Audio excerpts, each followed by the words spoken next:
Ladies and gentlemen, hello and welcome back again to ESL One Hamburg. We are going to be hopping into our first match of the B stream here as we look at the lovely sights of that town up in the north. I think it's north of here. Yep. Sounds right. We're getting there.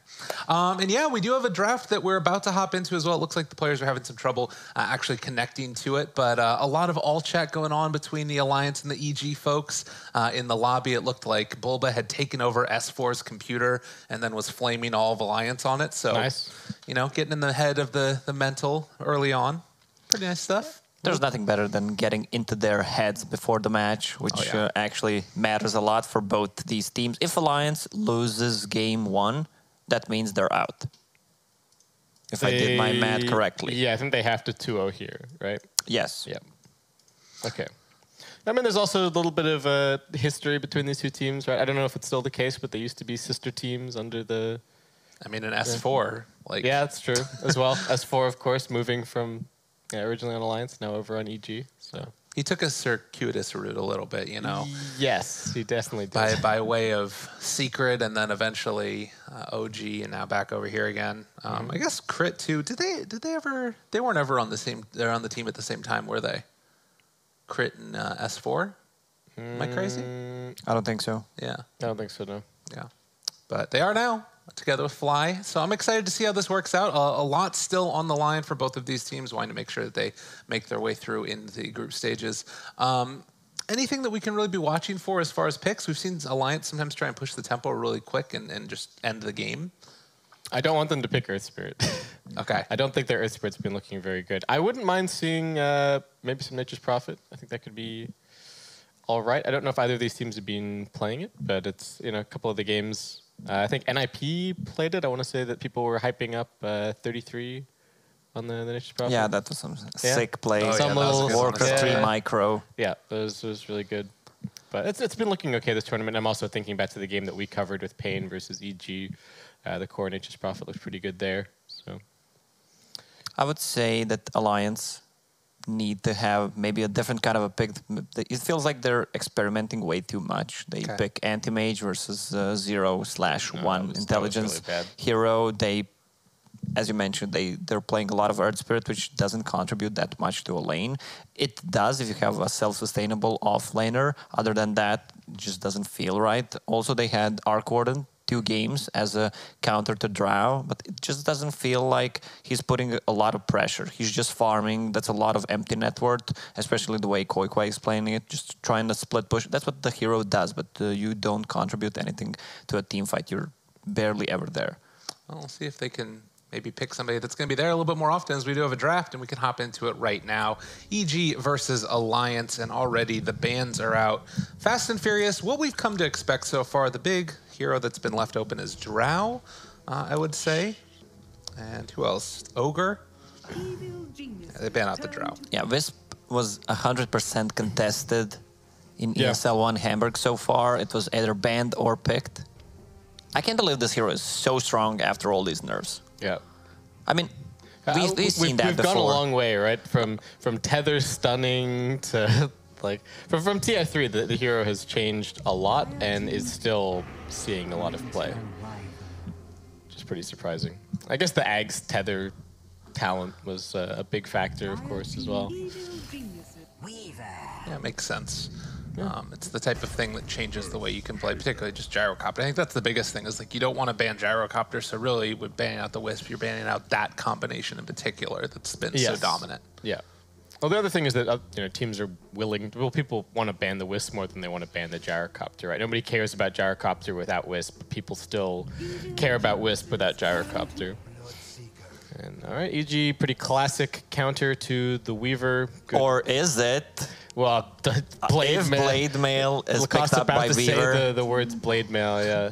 But then what if Bloodseeker buys a Yule Scepter? Then what? That's smart. Eon Disc Bloodseeker can die to Blade Mail from Weaver. Just some mind games. Yeah.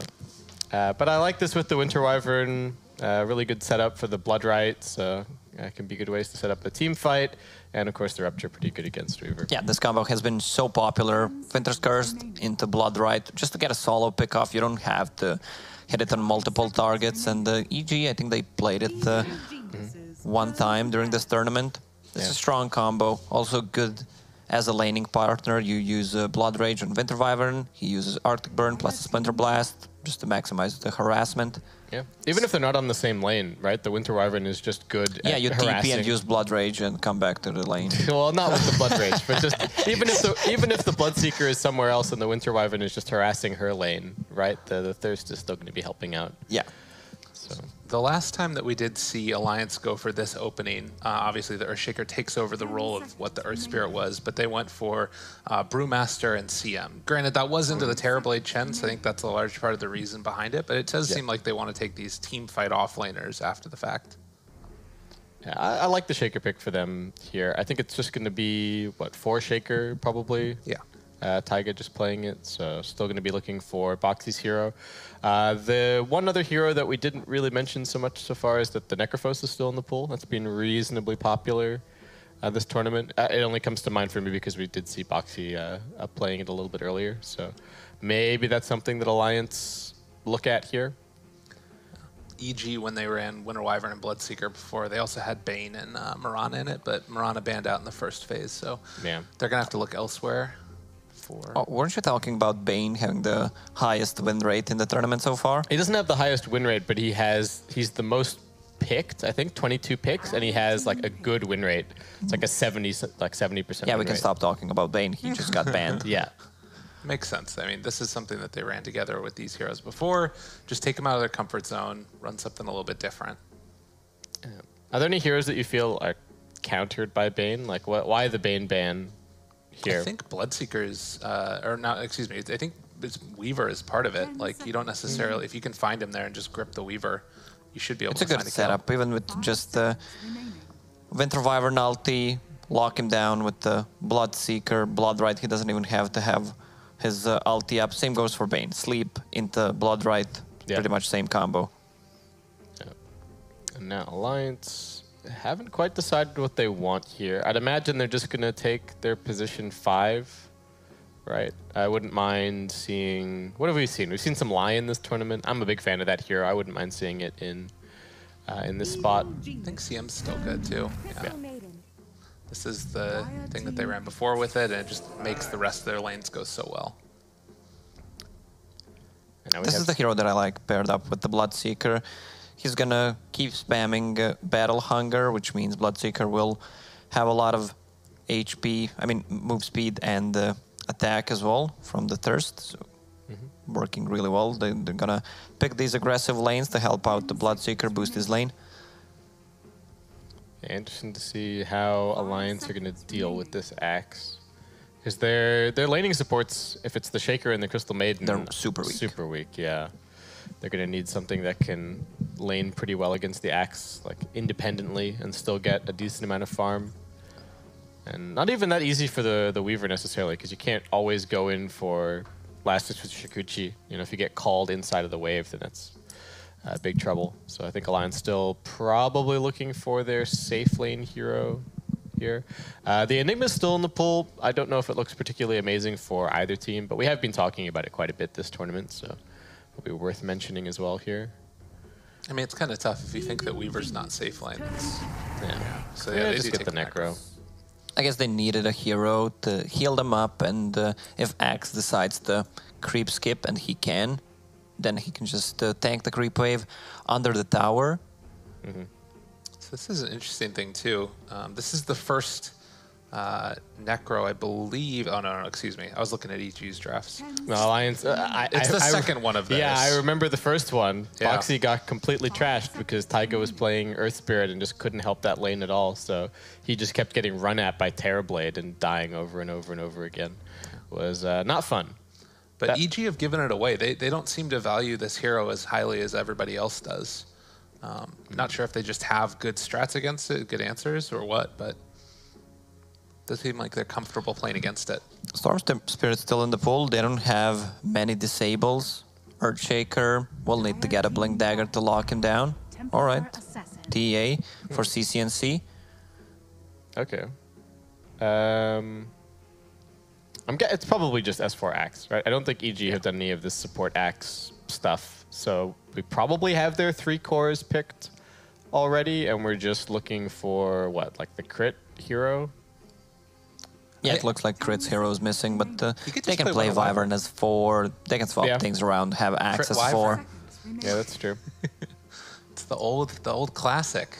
And it's a shame it's such a bad hero because I think this is actually this would be a pretty good disruptor game for EG, but that hero just feels so dead at the moment because they've got setup for it. It's got the synergy with the Seeker. It's pretty good against Necro and Weaver, but yeah, it's just doesn't feel playable right now.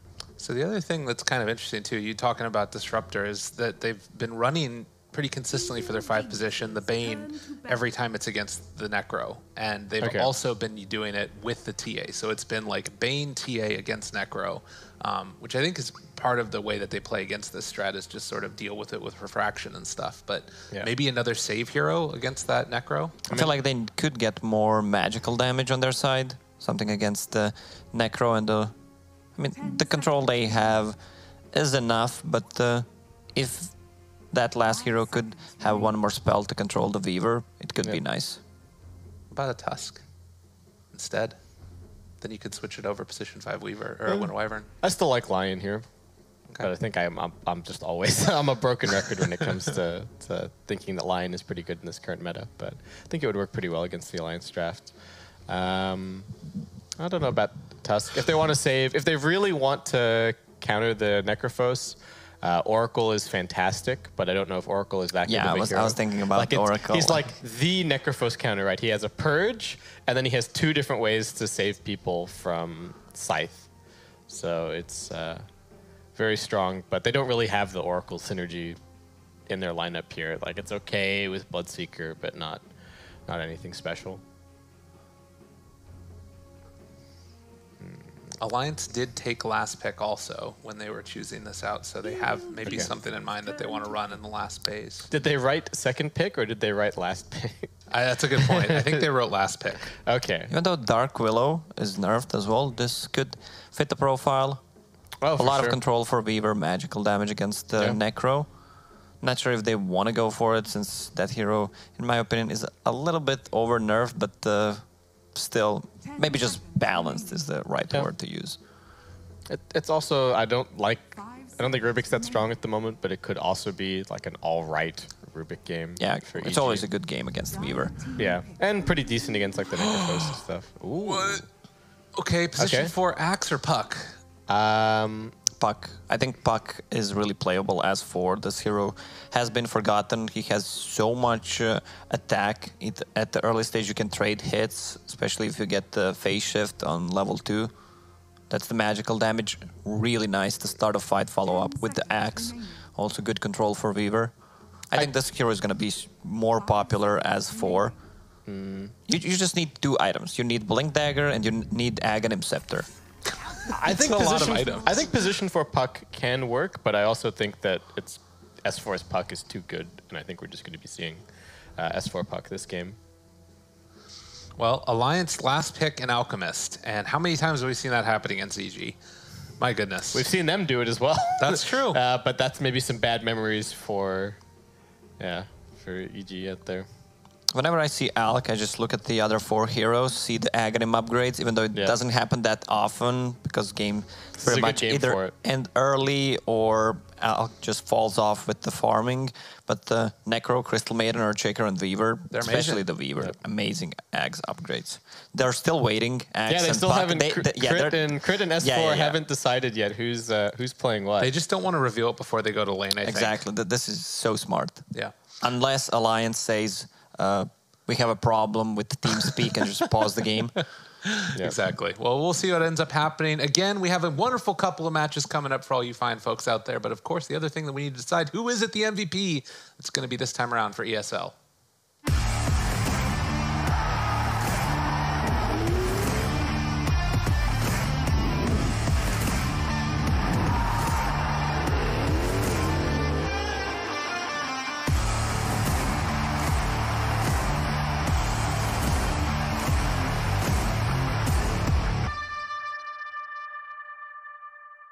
Gotta love that music. Gets you hyped up for the game, ready for it, ready to vote, hop online, hit your keys. I think you vote online like that. I don't know.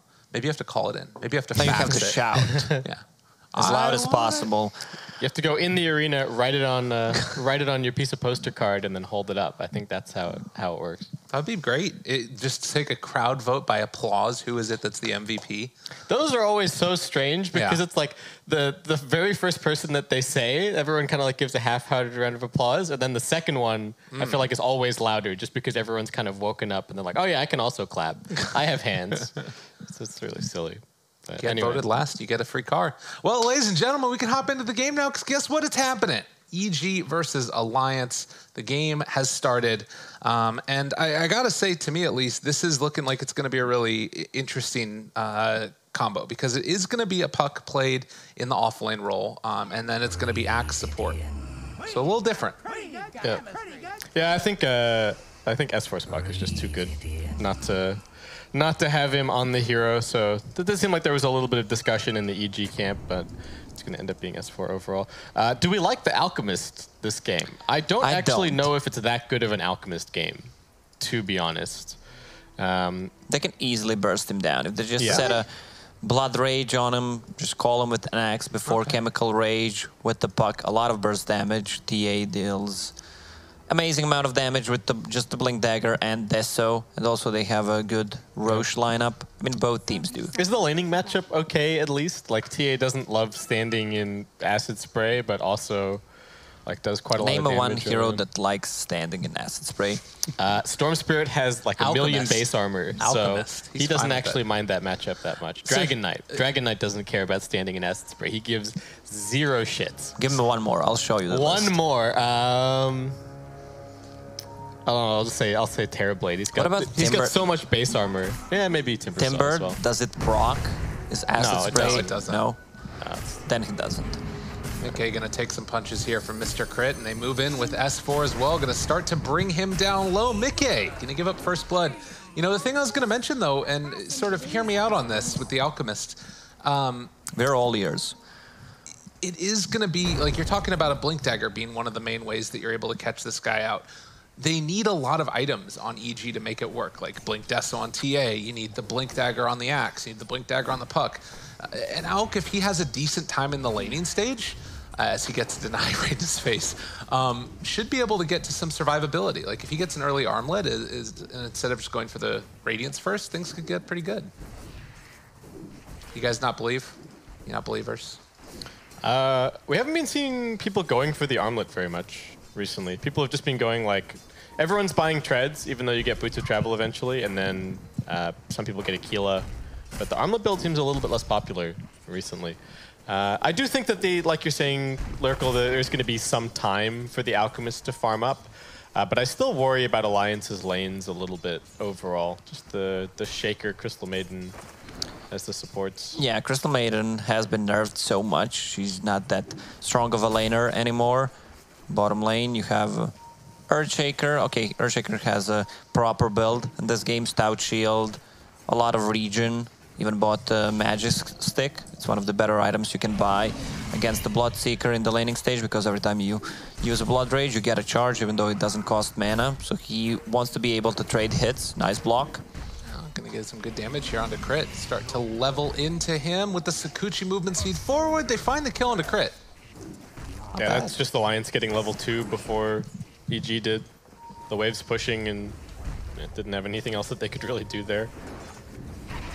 Oh, that's nice. They're able to get the denies onto the range creeps as well, so still stuck at level 1 right here, as they do finally get level 2.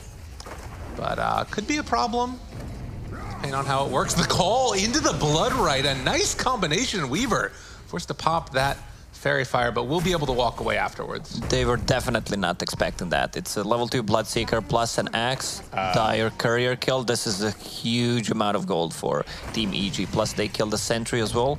Oh, Arteezy. He's got Boxy in his sights, and with the silence, the chase down, might be able to find this kill or at least break the salve. Doesn't look like it's going to happen. He has no movement speed.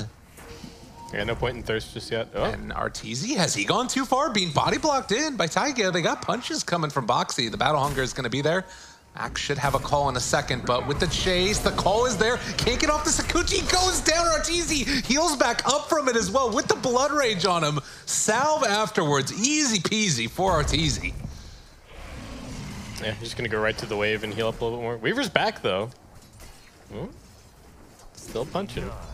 Nah, IGZ's fine. I actually love the build on Crit. He skipped the counter helix. This combo is way too good. And he doesn't want to take away creeps from Arteezy. Yeah, makes sense. I mean, he's gonna skill it on level 4 for sure. That's for dead. Yep. Oh, and also gonna get the kill from Haster and Koikva. Alchemist. All right, doesn't have the stun, but just runs up there and punches him. That is, yeah. Those 2-minute haste runes are pretty brutal. It's almost always a kill. Feels like. Even with somebody that's sort of as ineffective as an alchemist. Yeah, makes it work. And Alex getting kind of trashed mid lane though. He's 8-3 for the 20-14 of the TAs. So, yeah. I asked how this matchup goes. It's expected, and yeah. Once Alk gets level 6, then it's gonna be way easier for him. Crit's just dead. Yeah, that was totally free. Not much else to say. Ooh. Oh, wrong side of the fissure there. That would have probably been a kill otherwise. I think so. Meanwhile, S4 going to work against McKay is going to throw out the illusory orb and doesn't decide to jaunt forward. Is very close to being able to do something and going to break the salve as well. Not bad for the Wyvern. That was really nice. It's really tough for McKay now. Yeah, 26-19. This is a problem for that Alchemist. But more importantly, it's just that TA is going to be able to get so much for herself. Another fissure, not quite on the mark. They are going to still be able to hit with the Enchant Totem there. But this bottom lane has gone quite well for Alliance so far. Yeah, even though the heroes are low on side of Alliance, Bloodseeker is constantly low on HP, so he can't play aggressive. They're doing a good job just keeping him at half HP. S4 gets the kill on Mickey. Yeah, Mickey was playing so aggressive. Another phase shift. Nope. God, not quite in time. Almost 500 gold, 4 minutes, 5 minutes in. Oh, man. That's insane. Yeah, get it? We got it. Stygia ends up going down to crit there, but might end up paying the price as Weaver chases him forward, gets that minus armor out and doing some extra bits of damage. Arteezy trying to lay into the Weaver a little bit. And the chase down is coming for the Sakuchi, and the Gemini attack. It's a couple procs there, the Stout Shield. The thing is, Templar Assassin will come online faster than the Alchemist. She has, what, 24 more CS. What is happening? And 23 denies. Yeah, Alk is just getting completely trashed. Level 7 against level 4. CCNC just tanked like 6 or 7 tower shots. He was at full HP a few seconds ago, and I don't know. The DD there.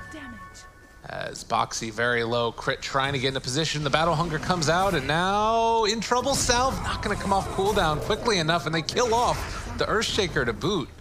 Well, just when things were looking okay.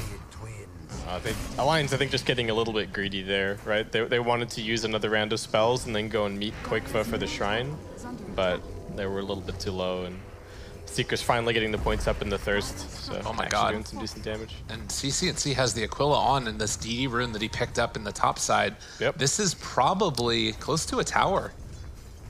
Koikva can't really pressure that much back or the other direction. He wants to go in now. That's level 3 Acid.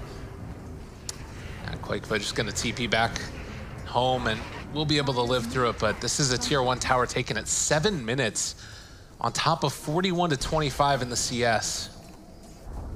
There needs to be some answers coming out soon from Alliance, because this mid lane has just been a catastrophe. Yeah. EG seem like they're just all over this Alk. Didn't quite get the Sakuchi damage out onto Arteezy, but might still be able to bring him down. They are going to be able to find that call, and that means that Weaver can't quite get the kill. See if he can take down Arteezy, but it's not happening. Another Blood Right in a second, thinking about chasing as Crit going to get dove by Boxy. He is going to be able to find that kill, but Arteezy heals back up off of the creeps and now trying to man up, but they're able to get the time lapse the runaway. He actually was at lower HP afterwards because of the stick. That's not how that's supposed to go. Stick and then time lapse. Maybe he didn't have the mana for the time lapse before he popped the stick. That was definitely weird. And this bottom lane seems to have turned around a little bit. Oh. Koikva. Really hoping that his team gets some bounty runes, because he's not really getting a whole lot of CS at the moment. Oh, this is a problem. Yeah, and EG have already got 2 wards over here as well. They know exactly what the Alchemist's backup plan is. Oh god, can they come steal these stacks? Oh no. I mean, Crit only has 1 point in counter helix, but CCNC is huge. This was Insania's early game. This is how he spent his time. Just oh no, all of the stacks. I can't even look. I can't even watch. Yeah, this is trying to protect the stack, thank but you, Scurf. might We appreciate pay that. with her life. Meanwhile, on the bottom lane, Boxy killed Arteezy. Radiant's bottom tower is under attack. And the chase forward, Koikva, going to be slowed down there. Does have the TP away since the call was already used. And he is going to have to retreat to the other side of the map. There's still stacks over here. Oh man, once you lose a tower against the TA that early, she has access to your Ancients Oh, thank and you, your Insania. jungle. Oh, Insania, is he gonna pop the shrine? I mean, he doesn't have... He's level 4. He just needs to get the hell out of here. And unfortunately, he just stacked that camp again as Arteezy going to try and bring down this Earthshaker. They do have more extra vision of him. Insania dies because he wanted to try and save his stacks. But it is not looking like it's going to happen. Oh, man. Koikva, chased down. They've got the trap already there. Oh, nice. He got the last hit on the TA trap.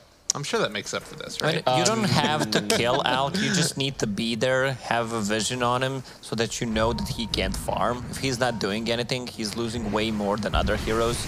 Oh, and they steal away some more of those. Fly, living for the moment. Even if you steal those small creeps from him, it's a lot of gold for him, so Is totally Boxy worth dead? it. He's had vision over him and taking that damage over time from the trap. That was close. I think the worst thing for Alliance is that they're committing so many resources just to try and defend these stacks. And like S4 is just farming away up top, Arteezy is just farming away at bottom, and it's not even really helping the Alk that much. I mean, CCNC had 73 CS at 10 minutes. Yep. Like, this guy is out of control right now. Under attack. They picked the Alk into the TA as well. Like, I don't know, maybe Alliance saw that this matchup was going to be a little bit better for him than it turned out to be. Oh no, Insania. Chase down. And CCNC doesn't seem to really care all that much, but just going to pull this creep wave past now. I mean, there's still a tier 1 tower up top lane. Like, Yeah, look how aggressive they're playing right now. Holy. And the bottom lane is farming. They're farming both mid lane and their jungle, creep skipping. They could use a rotation, try to get the kill on Necro. That could be a big kill for them. Koikva, again, in some trouble as they get the Meld Strike out, doing a good bit of damage. There's also a Dream Coil on the other side of it. Mickey and Insania hanging around this area, so they will keep Koikva alive for the moment. I think he could have hit him with that trap that was sitting in the small camp, but the AoE on side trap is surprisingly big. Oh no. Poor old Insania going to be chased down. EG are just giving them no room at all. They're going to be able to find the call, get the dunk, and Fissure was not able to do enough there as EG just have no cares at all. They're just running over Alliance. Dire's bottom tower is under The gold advantage is 3k, but it feels way more. I mean, Alk Yeah. still has 4.6k net worth, but he just doesn't feel like a hero right now. Still 1,000 plus away from Relic. Dire's top Does tower. TA have a Deso and a Blink, or just the Blink? Just Okay, just the Blink. All right. That's still pretty insane for 12 minutes. Dire's structures Yeah, are CCNC is having a fantastic game. They spot out Fly. They need to find something here, anything at all, to put him in a good position. And Fly gonna make it to the shrine, needs to go for the Cold Embrace, but no, just gonna end up dying.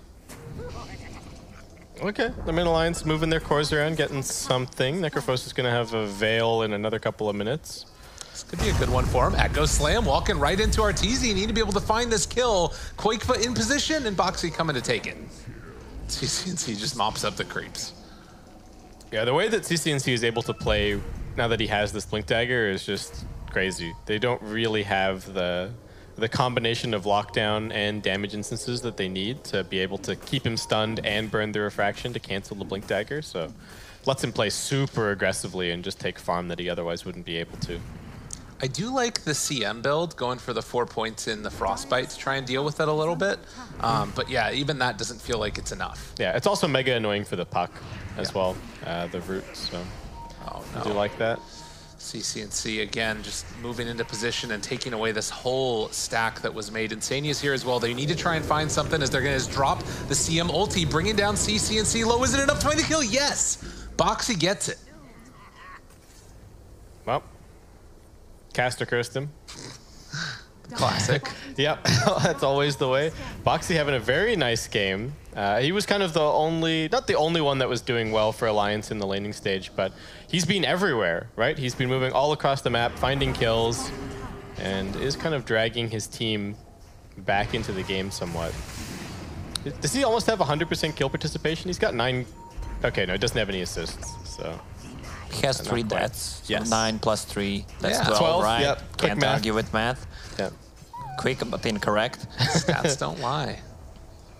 Gives him a little touch there on his way out. S4 saying to go over to the Veil first, and now just 1,000 gold or so away from the Blink Dagger.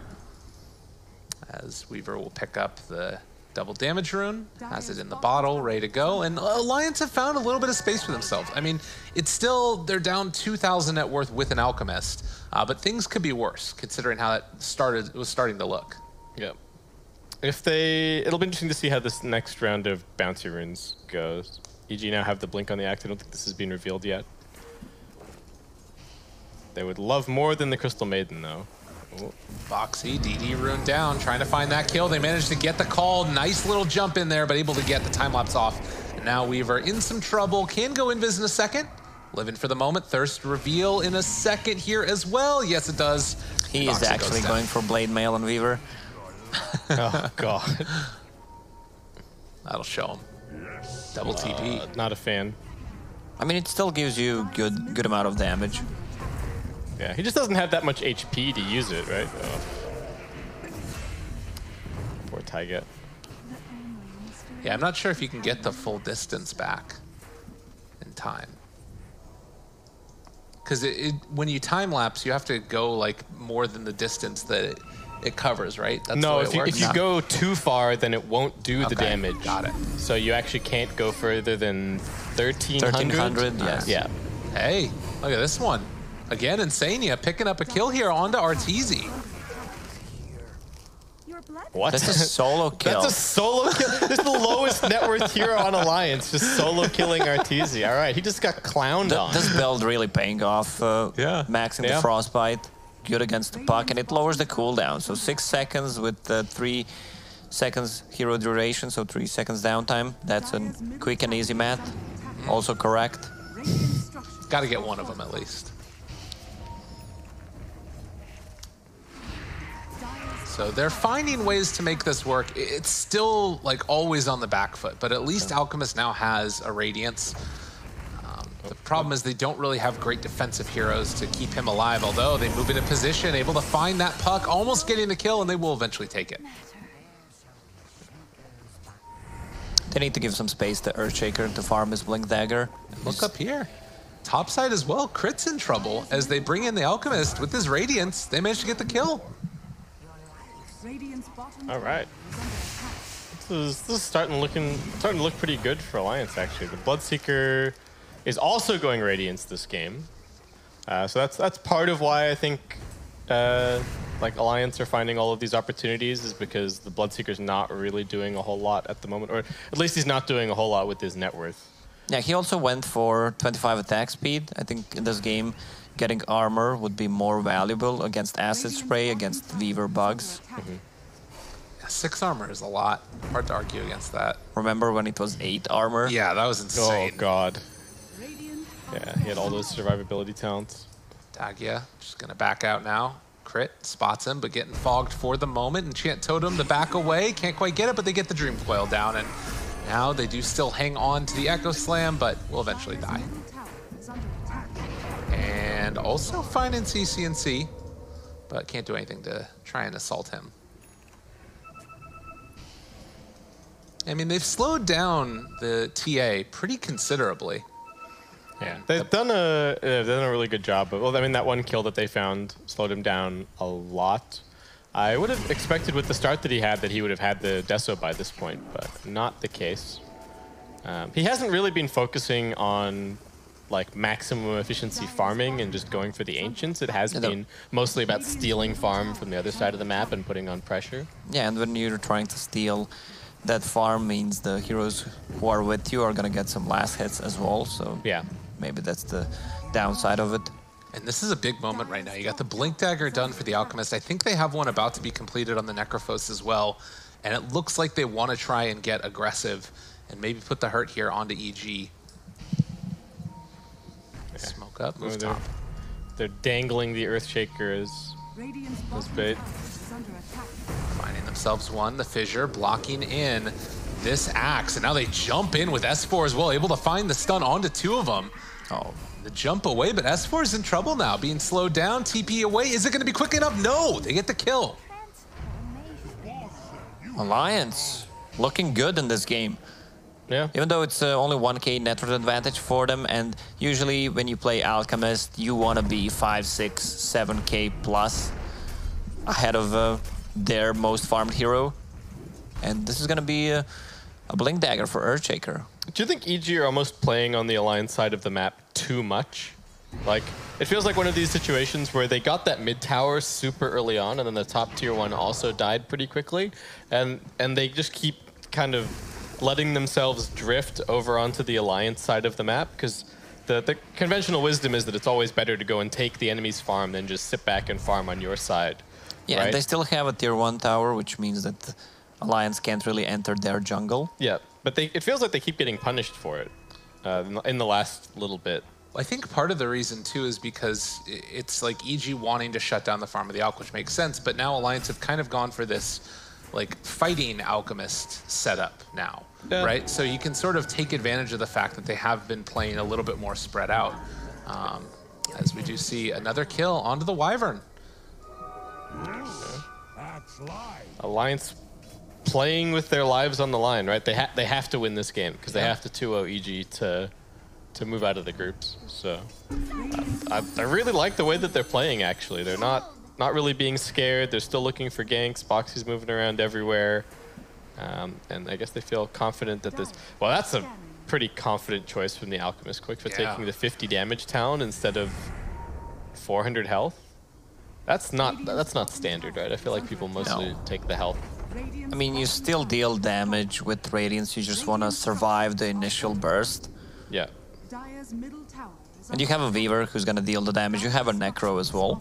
I don't think he should be the one dealing the damage. They just need him to buy as much time as possible. And considering the way Weaver fights, you also have Necro Aura, so he just needs to be alive. Yeah, and it's different from other heroes as well, where it's not really going to increase his farm rate that much. Yeah. Right?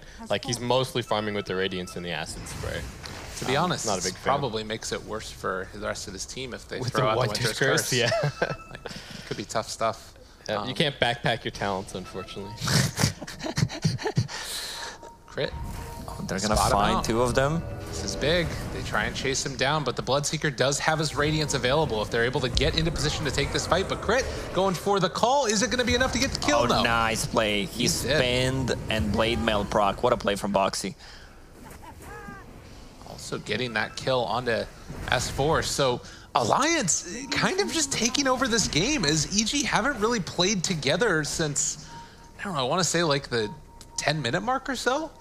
I think if they wanted to play like this, they maybe needed to go for a different build on the Bloodseeker and have Arteezy come along. Because instead, Arteezy is he's getting into a farm war kind of with the Alchemist, and I don't know if that's a good way to play this. Oh, they found Winter Wyvern, who's blood raged. Dead again. That's the combo we were talking about. Just kidding. And actually gonna find the Bloodseeker here behind the tier 2 tower. Koikfa in position, and Boxy willing to chase this one down as they get a double kill. Time lapse away.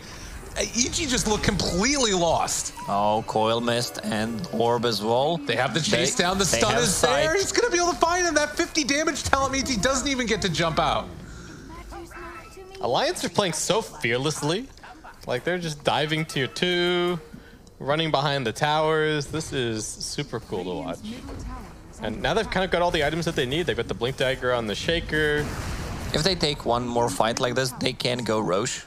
27 seconds for Puck. Maybe they can still do it. There's an illusion rune, so Alk is gonna pick it up.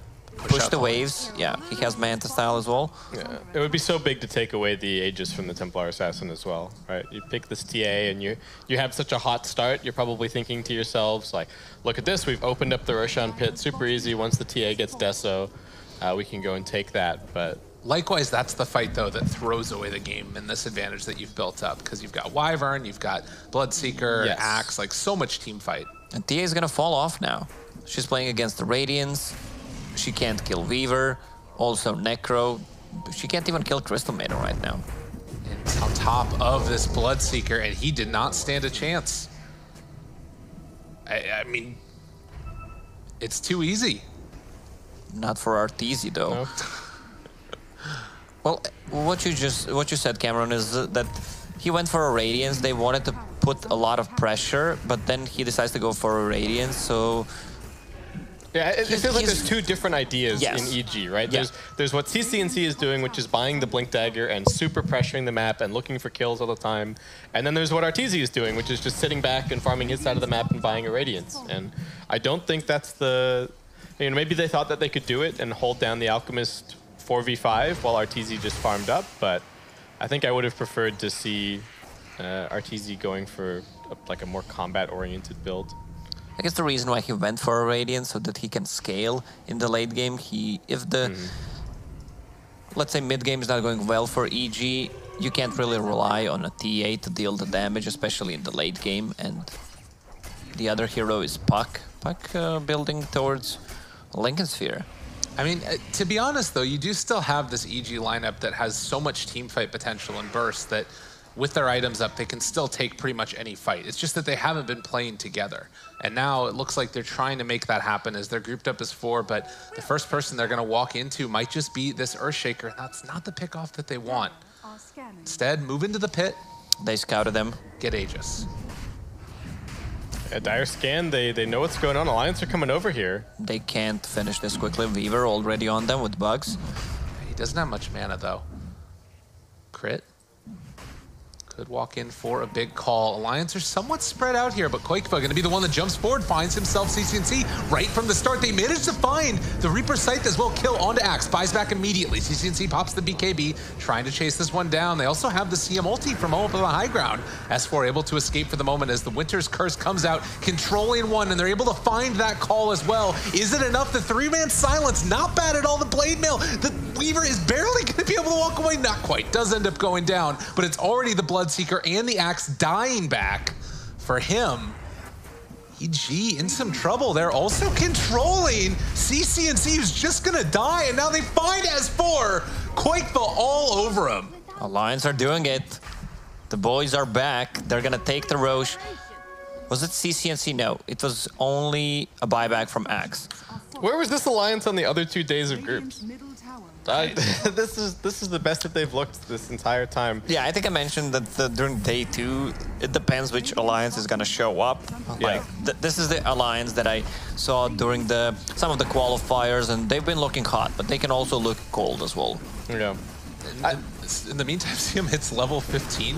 Yeah. He has the 150 GPM talent. Nice. Like, Insane has been having such a good game. I think that he almost single-handedly was the force that was making them get back into this game. Yeah, he was running around with just tranquil boots and a wand and solo killing Arteezy, setting up kills on CCNC. He was doing very, very well for himself. The thing that I was most impressed about for Alliance in that last fight, though, is the way that they repositioned. So they came in from sort of the southeast corner of the map, and then they punched through crit and then went up onto the high ground and held that high ground as a team. Like, right. They coordinated really, really well to regroup in that team fight because they were all coming from a whole bunch of different directions, but it was still really clear what their objective was. When you see a certain team playing, you always have a favorite player or two. Like Insania was not under my radar. He kind of fell to a weak link, but man, he's playing so well right now. That zoning ulti, so they can't climb uphill because Necro was ulted from a Bloodseeker. Also these solo pickoffs that he got. I'll change my mind. Okay. Man, Mike he's got that Rod of Atos, didn't even try and use it on S4. I guess giving him credit that he would still be able to get out. Oh, Boxy needs to be careful. Crits right there. That should be a quick jump in, although the Fissure trying to save a life. Boxy not able to get off the time lapse in time. And this was the smoke gank from Alliance that was scouted because they were right on top of a trap when it happened. I think as soon as he runs up that hill buyback. and sees all those heroes, he just needs to press time lapse right away, right? I don't think he can sit there like that. Atos, Reaper's Sight coming in, bringing off the kill, and S4 dead again. No buyback for him as CCNC going to be chased down, able to dodge away for the moment from Crit, but it's not going to be enough as the silence comes out. The CM ulti from up on high. They have to use the Winter's Curse on her, which is going to start to lay in from the Weaver, but is it going to be quite enough damage? Echo slammed down, Arteezy needing to run away, but he's also going to try and turn now onto Mickey, who managed to get the Ghost Shroud out, still living, ends up getting denied there. They get the kill from Arteezy Radiance, but it's only Wyvern and this TA left alive. Is it going to be enough, though? Insania is up on the high ground after the buyback. They're going to be able to force back the rest of EG. Why are they fighting without Alk ulti? I feel like Alk only had like 5 seconds worth of ulti in that fight. Yeah, they don't have to rush anything. Roche is not low, so they can just regroup. Yeah, I think Alliance could actually they could just be farming at the moment, right? One of the plays that Weaver could go for, since she died there at their side shop, secret shop, she could just use ulti and try to backstab them. Buyback and time lapse. Yes. Yeah, that could have been an option. He did die pretty quickly, so I think he would come back full, right? But yeah, I don't know. I think that was just a fight that Alliance didn't even need to take, really. I don't think EG, even with the Weaver dead, can just saunter into the pit and take it. Like, you can throw Fissures, you can throw Crystal Nova, drop down an Acid Spray. I don't think they were going to be able to grab that. Yeah, and if Alk had that extra 400 HP, he would have lived. Like, that's so greedy, man. Just picking the damage on Alk. Yeah. I really want Alliance just to get get an armor item on the Alk, farm up. They could even just get the Aghanim Scepters as well. Like, Alk can just farm until he's 6-slotted and start handing out Ags like candy. And I think at that point, Alliance are much, much stronger than EG. Like you were saying earlier, the TA is just going to fall off as the game goes on. Another DD. They found Mickey. This could be a big pickoff for them as they find the silence and get the kill. Fissure down, and looks like Koikful wants to go in. There's no buyback on this Necrophos, but maybe this free of a pickoff, they're willing to take it. And on the other side, S4 just dies. So Boxy getting 2 there. And I think getting Ags on Weaver is going to be a big game changer because they have a lot of this single target spells. Ags goes in, calls one. This is such a cool setup with the Bloodrite follow-up, also against the Winter Wyvern ulti. Also, Necro needs a defensive item. But when I say defensive item, there's a Spirit Vessel on Winter Wyvern, which kind of cripples Alk, so he should be careful about using the Manta style, and Necro needs one, so Lotus Orb is fine. Now he's switching to Eon Disc. I wouldn't mind Yules, to be honest. Although I guess you do have so much, like, if you Winter's Curse into Call, Eon Disc might be more effective for that. That's like the way that they lose the game, right? If you get like a big Winter's Curse, then follow it up with a call. Yeah. EG still have really good AoE team fight. I think that's the one thing that they do really have going for them is if they can get those big multi-man combinations, that's where Alliance could just get burst without any chance to do anything. Like even the Weaver at this point, once he gets the Scotty that he's going for, he'll be a bit more resilient, but still possible to kill, I think. He's almost level 25. That 35 XP gain talent on level 10, I think that the numbers can drop lower, definitely. But see, this is such a good thing right here by Alliance, too. They realize that EG cannot take Roche if they're just sitting in the area. And so Alchemist can keep farming out the bottom half of the map, push out the bottom wave, and they're completely confident just going in later and later, like you guys are talking about. I don't think they needed to contest the Roshan as many times as they did. Like, I think they could have been doing this for a little while, and Alka could even have another 5-6K net worth on top of what he has. But they're still in such a good position. I think it's fine that they're doing that now. You don't have to be 6-slotted to start buying Ags, because you have a Weaver in your team. It's better than most other items you could get. Boxy. in position to make another kill happen, but they jump in trying to find the stun. 4 heroes grouped together right now, but the silence is out already on a Necrophos. The Glimmer Cape saving a life, and there's going to be the man to walk away after the Rupture is already out. Quakefoot trying to live through, hits the bash onto Arteezy. He goes down. They find CC&C as well, and the Winter's Curse. See you later, Insania. It's nice to know ya. And they'll lift up there with the Yule Scepter onto Crit before the call could even come out. They make it work. Although Quakefoot with the Spirit Vessel needs to be a little bit careful. They're chasing here. Might end up going down if they can find him with S4. Boxy with the Blade Mail, trying to find that kill on to Quakefoot. It's gonna happen. They do get the kill. 1,300 gold to S4. He didn't even have a streak. That is crazy. All right, S4. I mean, he has 12,000 more net worth than Puck. And so we go back to down to 50 extra damage talent. I mean, I can't believe he actually chose that talent. I'm not even kidding. Yeah, that's just so greedy. And now with that, all right, EG, they're going to come in here. It looks like they will finally be able to clean up this Roshan. The other thing is Alk self-stunned twice in that fight. He walked in, he wanted to stun Arteezy. Arteezy popped BKB. He didn't have anyone to target. And then he also self-stunned after that. I was about to say that, like, surprising that they won that fight with the double self-stun, but EG with the buybacks coming in and finding their opportunity. If I told you this is the first Roche 34 minutes in, would you believe it? I mean, we watched the game, but yeah, it's a little crazy.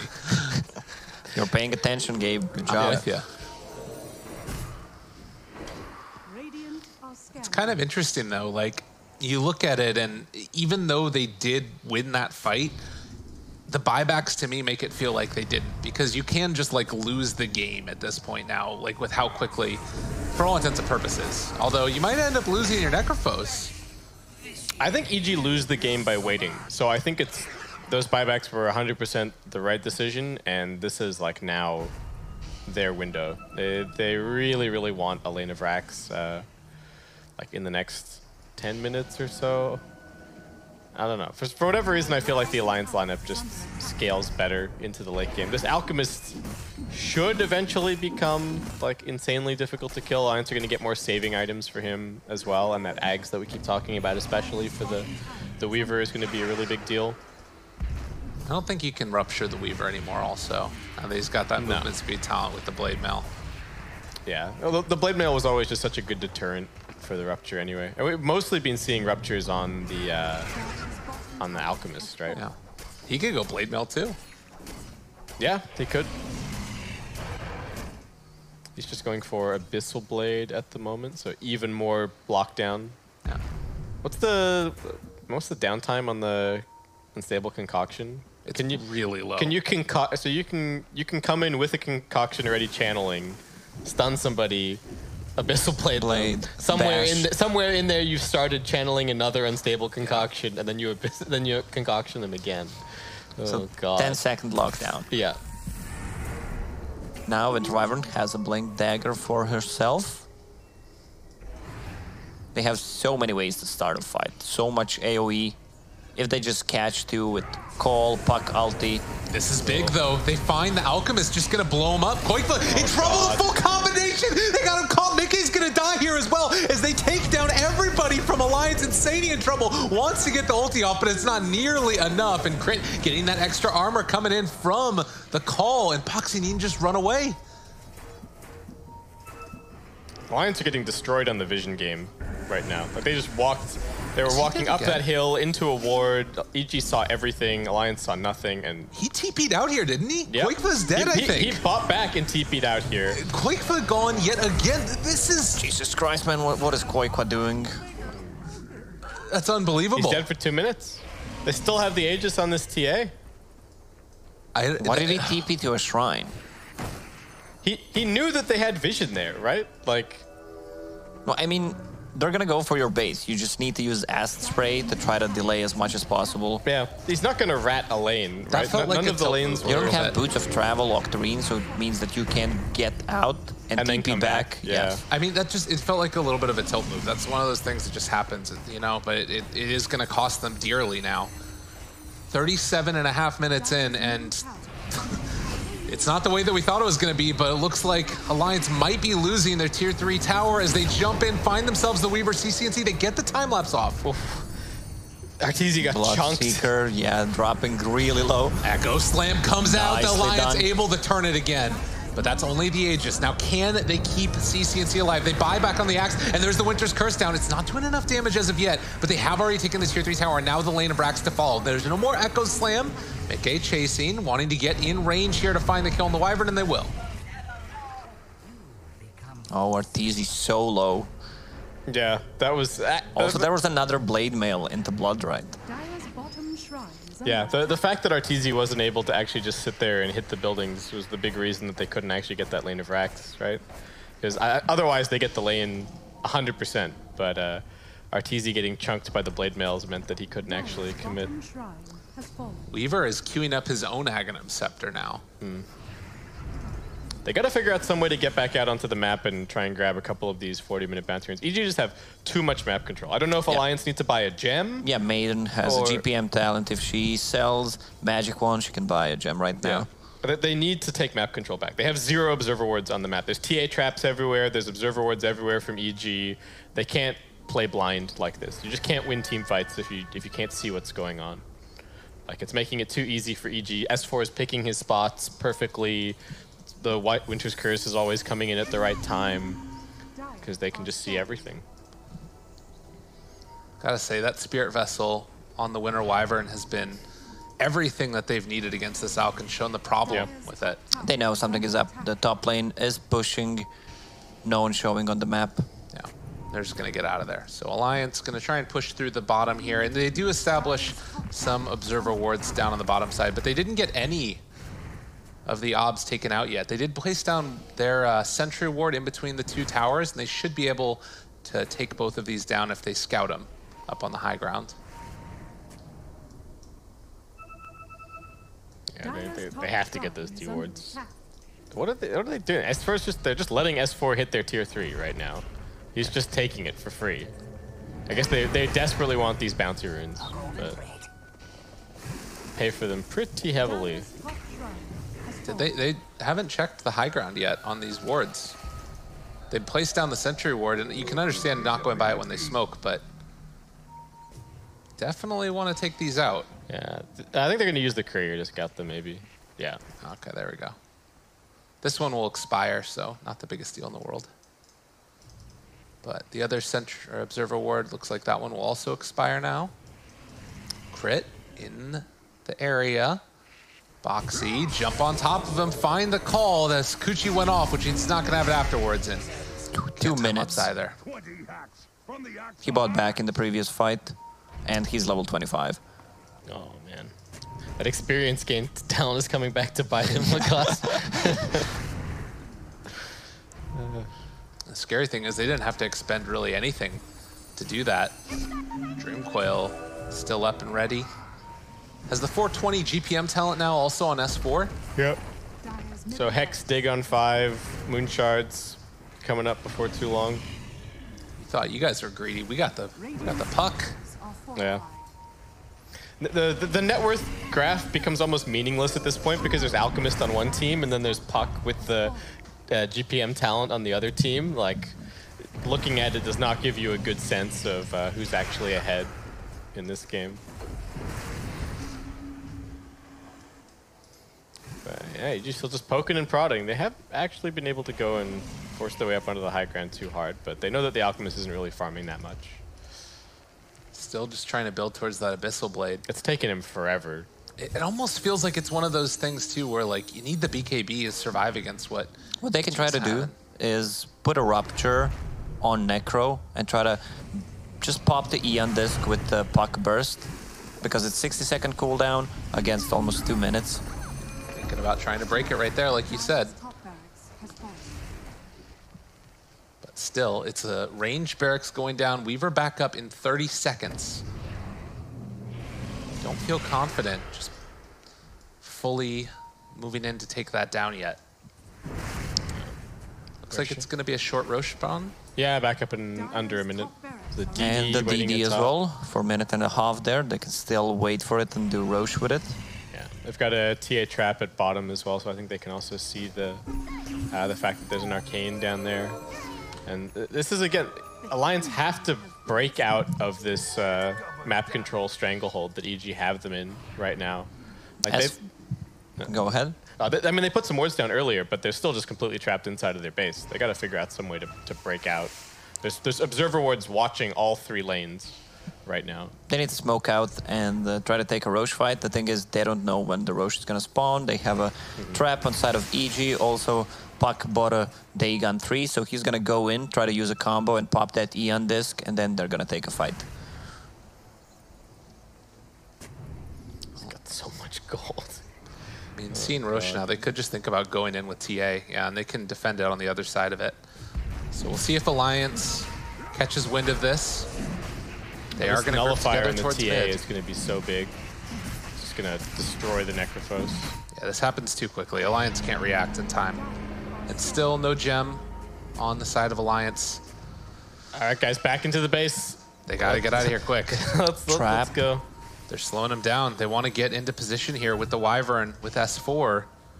Need to be careful.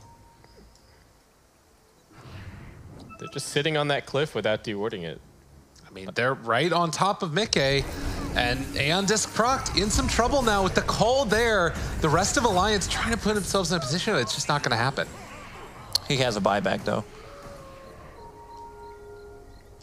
I still don't think that's a pickoff that should happen, though. Like, if they're going to come out of the base like that, they got to be dewarding as they go. You can't just leave that hill like that. They still don't have a gem on Alliance side. But they do have an Aghanims for Weaver. Okay. She sold Blade Mail and bought Ags. Yeah. I mean, you gotta do what you gotta do, right? This is the defense for them, and if you send that Alchemist out front and center, let him just beat away at the fight, things could maybe go well for him. Backs out, CC&C, hits the tower twice, and then retreats. But 45 minutes into the game now, and it looks like, unfortunately for Alliance, they won't be able to pick up the runes, but EG will instead. Dagon, level 5, gonna be done for Puck. And you can see that EG has completely flipped the script in this game after Alliance were able to catch back up in the mid part of it and build up to almost a 15,000 net worth lead. It's now swung back the other direction. I keep just going back to the fact that it was Alliance totally willingly taking that mid fight, right? Like Alchemist we were just praising them for like Alchemist chilling out and farming the bottom side of the map, and they were keeping an eye on their Roshan pit. And then they decided to run 4 heroes over onto EG's side, lost that fight, and then ever since then they've been in big trouble. Oh. BKB used there as well. They have the time lapse, able to get Quakefoot away. Nice reaction. Okay. Can force some stuff that way. I mean, every BKB charge matters. Definitely, especially when you're playing against an Earthshaker and a Necrophos. So RTZ hanging on to the cheese for the moment. They have the Aeon Disc done for the Winter Wyvern. Puck, Blood Rage. God, Blood Rage, Dagon 5. Yeah. Necro can't show on the lane. They're gonna pop his Eon Disc. And they jump forward, find the Abyssal Blade onto CC&C. He's in trouble, but they end up throwing out that Cold Embrace, keeping CC&C alive for the moment, but is it for enough? Okay, also under fire, but gonna be able to walk away from this one. So they burn through the Aegis. EG need to be more careful. And round 2. That's not how it's supposed to go. That's fine though. He's perfectly okay. But you can just see how awesome the Aghanim Scepter is for Alliance here on the Weaver. And if they just stopped taking fights until they'd farmed that Ags, they wouldn't even, I don't think they'd even be in this situation where they're now down 2 tier 3s and 2 range tracks. We'll see how the next couple of minutes go. And they have a vision on them now. The thing that you sort of talked about earlier as well, though, is that it is a impressively late game scaling lineup from Alliance. You've got the ridiculous save for the Weaver. You've got the ridiculous ability to constantly knock people out forever with the Necrophos. I mean, this is still anybody's game. It's just going to come down to execution. And there's always that potential of the Shaker just getting a huge ultimate or chain stunning somebody from full to nothing without being able to get off any items or abilities. So still got to watch out for that. Everyone's just kind of watching Alchemist farm at the moment, though, which is fine. Do you feel like Alch needs any more items here? Quakefoot? I think he's jacked. Trouble? He doesn't need anything. Abyssal Blade. He can't get out in time. Weaver is off to the side, but he's trying to take down Arteezy, and they aren't going to be able to get it. He does manage to throw the stun before it stuns himself. So the rest of EG separated. Arteezy eats the cheese, while S4 able to jump away from there, and there's going to be the CM ulti onto Crit, killing him off. 2 dead already. That's not going to be enough to kill off the Earthshaker, and Fly now also under fire. So EG end up losing 3. Oh man, Arteezy trying to man up against Alchemist when there's no team to follow up. He almost ends up dying, plus he was forced to use a cheese and still need to run back. I think that it was a little bit unfortunate because like they tried to go on the Weaver and that meant that they couldn't time-lapse him, but Alka's just too big, like you said. Yeah, they kept the Weaver out of the fight a little bit, but Boxy didn't have to buy back or anything. I think it was the right idea from EG, but they just needed CCNC to be on the Alchemist as well, right? Use the supporting cast to keep the rest of the team away from the Alch because he was pretty split, and then they just somehow needed CCNC to be hitting the Alchemist at the same time. And I think that fight goes much, much better for them. They need this Lotus Orbs. Weaver also building towards one. Maybe she needs to build a damage item, in my opinion, so they can't fall off in the plus 60-minute game. Earthshaker also building towards one. He can buy it right now, but just saving for a buyback at the moment. This is going to be one of those super weird games. Everybody having buyback and everybody just so ridiculously farmed, but they still need to come up with an answer for Quakefa, and they buy back on the puck, looking for the initiation here in just a second. They still have that Weaver Ags available, and Quakefa not really that concerned about being ruptured as they just hit the buildings. Regen comes after the fact, and what do you do when the Alchemist is beating on your front door? Not a whole lot. Yeah, it's tough. They have to coordinate going on the Alch with both of the damage dealers while simultaneously controlling the Weaver somehow, which is not easy because he's sitting in invis 1,000 range away. Yeah, has 700 movement speed. Yeah. A golden thread. So another... Oh, that's actually the first Aghanim Scepter is going to come up. Probably going to be on the Necro. Also, Crystal Maiden getting closer. She finally picked up the gem. Getting closer to level 25 with Aghanim Scepter. And I guess he's going to go for Frostbite duration. Yeah. He's actually got 4.7k gold on that CM. So. It's honestly not bad on the Earthshaker, too. I feel like you might want to take it to him before CM. Yeah, that's true. There's a decent amount of like random AoE damage to cancel a Shaker Blink, but... Oh, I'm so glad that he went for a cast range on level 10. It's kind of a greedy on CM, because you always want to have the HP to survive. She's a low HP hero, but now, with the Ether Lens, look at the range on Frostbite. Yeah, it's pretty good. Yeah, really nice. Lacoste, letting us know about those level 10 talents at 52 minutes. Solid. They are starting to kick in right now. Look, if you had a level 10 GPM talent for the last 40 minutes, that's a lot of gold. Mr. Mickey, what's the haps here, buddy? EG realized they can't do it. Can't stop this man. He's got a full freaking heart. And the Aeon Disc ready to go. They do have Nullifier ready, but it's not an easy ask to try and take him down. Rod of Atos, keeping CCNC in place, and they're just going to look at each other. Can't even proc the Aeon Disc. He's got too much HP. Ooh. You need to do too much damage to drop him the 20% to get the Aeon Disc to proc. That's the Do the math. Yeah. 390? Is that how much? Yeah, I'm sure that's right. He needs to take like 800 damage off Necro to pierce it. And Necro's level 25 now, so the plus 0.8 Heartstopper aura, this thing is huge. Especially if you can drag this fight. And with Alk and Ags and Weaver, you probably can. Yeah, it's what? It's more than one level. You get 0.6 per level, so 0.8 is pretty big. All right, 52 minutes, only a 2,000, 3,000 gold lead, but really the big thing is those buyback statuses. what we're looking at from both teams. And it's only the puck that has had to buy back. And actually, to be honest, it doesn't even feel like it's necessarily the buybacks. It's just the ability to kill the Alchemist, which we haven't seen evidence that they can do. Yeah, as soon as they got the Ags on the Weaver, the Alk and the Necro just feel so much safer.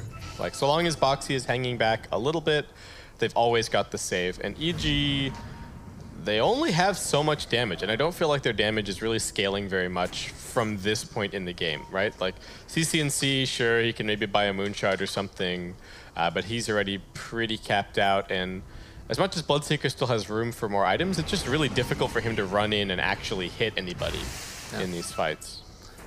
Definitely feels like you got to sort of go in and kill off the rest of them, or, you know, get a Great Winter's Curse or something. What we really needed was that Dreamcoil Rapid Fire with a Rapier or something. No, S4 has done that before, actually, on this team. But he definitely needed the GPM talent this game. Like, when he grabbed the GPM talent, he hadn't even, I think he didn't even have, like, Dagon 1.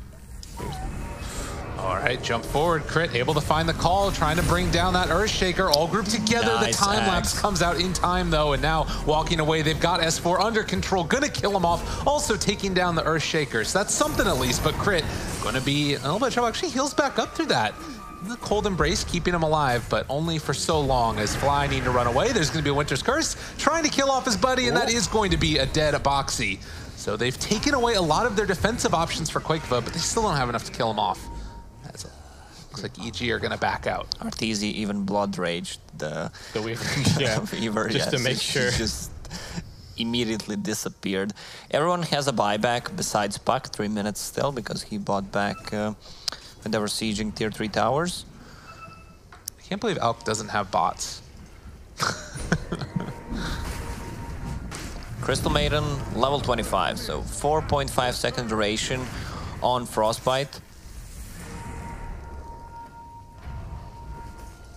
Very nasty. You're just wanting to do something here, but they gotta be super careful. CCNC's also a little bit low on mana.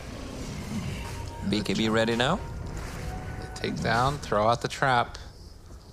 And it looks like that's enough to stop Alliance from going fully in. Don't want to do it if there's no Weaver nearby. You don't really need to threaten there. And again, their tournament life basically on the line at this point. Yep. Still, like, they gotta win this one. They gotta win both of these games. No, first, you just win one. You get into their heads. There you go. Show them what you're made of. Oh. Speaking of getting into their heads, force out the BKB. The Rupture is already there onto Mickey, trying to find this kill. The Mutant means he's going to be able to get caught. There's the Aeon Disc that's already procced. Now Arteezy running back in, wanting to find this kill. The CM multi on the side, but there's still a BKB going on the Bloodseeker. They're fine with this. And the chase forward, they're able to find the Abyssal Blade. Quakeva gonna kill off Axe, dead for 2 minutes, no buyback. Oh man, that Frostbite. Echo Slam was not even needed there. Pretty play coming from Alliance as they take down the TA. Quakeva. They should just finish the Roche. This is a refresher shard. Let's say you have Necro with 2 ultis or have a Weaver with 2 ultis. That sounds amazing as well. Looks like he gave away that Aghanims, I believe, to the Earthshaker. Yeah, so we do have Earthshaker Nice. Ags now. Yeah, this is where the Alliance lineup just starts to get ridiculous. They've got so much lockdown. They've got a 40-second Reaper Strike. They don't even need to use it to kill people now. They can just use it for the lockdown. Oh, they found Winter Wyvern. Where's the Yule Scepter? He's gonna purge it off. Nicely done there. In some trouble. S4 wanting to help out his buddy and is gonna Glimmer. try and chase down Sadie. Oh my god, nice. Oh man, nice he Ghost didn't Scepter. use Glimmer. He popped Ghost Scepter instead and just got blown up by a Dagon. Now, they got Boxy in the area, and now gonna try and face this Earthshaker, finding the kill. Insania's gonna buy back, actually. They do manage to take down Roche. Aegis is there, but he is stunned and almost ends up getting that denied by an illusion of the Bloodseeker, but they will still find it. There's a lot of creeps in their base. They managed to take down tier 3 tower on the bottom, also forced to use the glyph. Oh no. Nicely done by EG.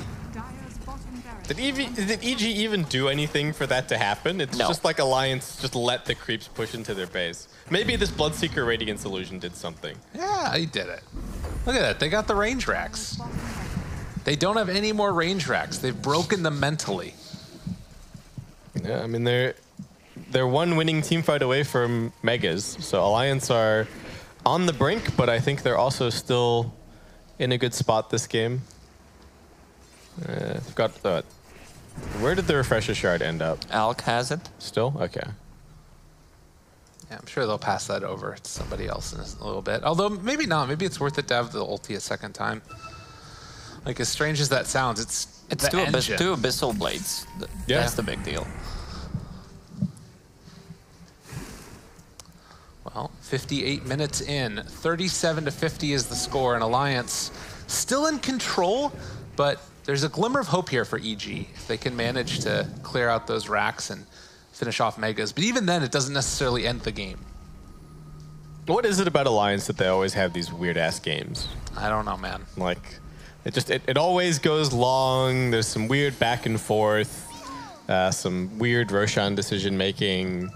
Like, every Alliance game that I think we've cast this tournament has just been bizarre in some way, shape, or form. That's true. I don't know. Maybe it's just the heroes that they're picking, right? They're picking the Arc Warden, they're picking the Alchemist. Something in the water in Sweden. That's what it is. Maybe. I mean, bottom lane, meanwhile, Arteezy's going to push out this, picks up the DD. And the wave is going to keep the pressure on with the super range creeps, keeping that movement forward. Slowly but surely. Earthshaker has a refresher shard. All right, what are they going to do here? I mean, again, it doesn't feel good going on Quakefo right now. EG doing the right thing. They're trying to take a team fight in vision. They've got this ward on the high ground. On the other side, Mickey might be the one that they go on first. They're able to find the mute there onto the Bloodseeker, or excuse me, the Alchemist, bringing him low. Where's going to be the time lapse? He just blows through that Aegis, and now Mickey going to be controlled over to the side. They throw out that Winter's Curse, the time lapse onto Mickey, and there's the blink away from Alk for the moment, but there's the Dream Coil as well. Starting to take him down. Quakefoot gets the Abyssal Blade out. Mickey turning there, finding the kill. They have the buyback immediately from the TA. Arteezy trying to run away. They can't quite kill off Mickey in time, and the Echo Slam to finish him off. Can they kill off S4? Not quite in time. He will have blink in just a second as he tries to escape, but it doesn't happen. Another round of buybacks for both of these heroes. Alliance may be comfortable just backing out at this point. Crit managed to TP out there. So 3 buybacks forced, none on the Alliance side. This is looking good for Alliance. Yeah, like EG even took that team fight really nicely, right? They popped the Aegis without really too much contest, stayed on the Alchemist, but yeah, the Alliance just have so many resources at this point. They all just have so much HP as well. It takes EG a really long time to work them down. Fly with the Winter's Curse duration. Interesting. He gets ran into Quakeva. It's unfortunate. So Weaver has Refresher Shard now. Earthshaker gave it away. I think that's the best hero to have it on. With the 2 ultis, you just change the whole team fight with it. It's funny. They should go now. They should try to go.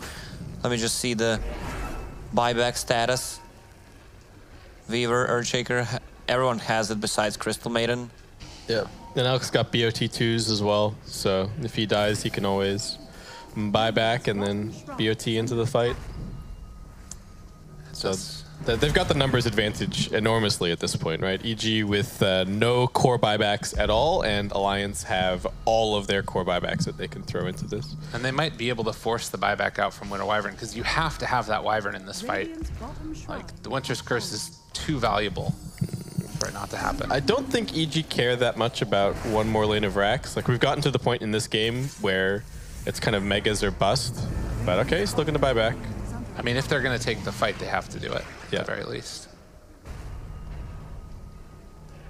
That's like, it feels right now as if that's the hero that actually can do the most in the game for them. Like, TA, not solo killing really anybody unless you completely catch them out of position. Yeah. Rupture has been ineffective, and Puck with everybody just so tanky, it's not happening. They have 6 minutes to do something. They just need to outpush the lanes. Oh, S4 caught out of position and 170 seconds. Time for a little nap, S4. Just, I don't know what else he can do. Cheer his team on, make some calls in the team fight, but Alliance, only 25 seconds to go on another scythe. We could see another 3-minute respawn very soon. EG. Yeah. EG are so disciplined about trying to take team fights on their vision, but like I feel like Alliance should have learned that they don't even need to go anywhere near that hill. There's absolutely no reason to go over there. Just go and hit the buildings. That's what they're gonna do. Koikva beating away at this one and sends his illusions forward to try and stop any initiation.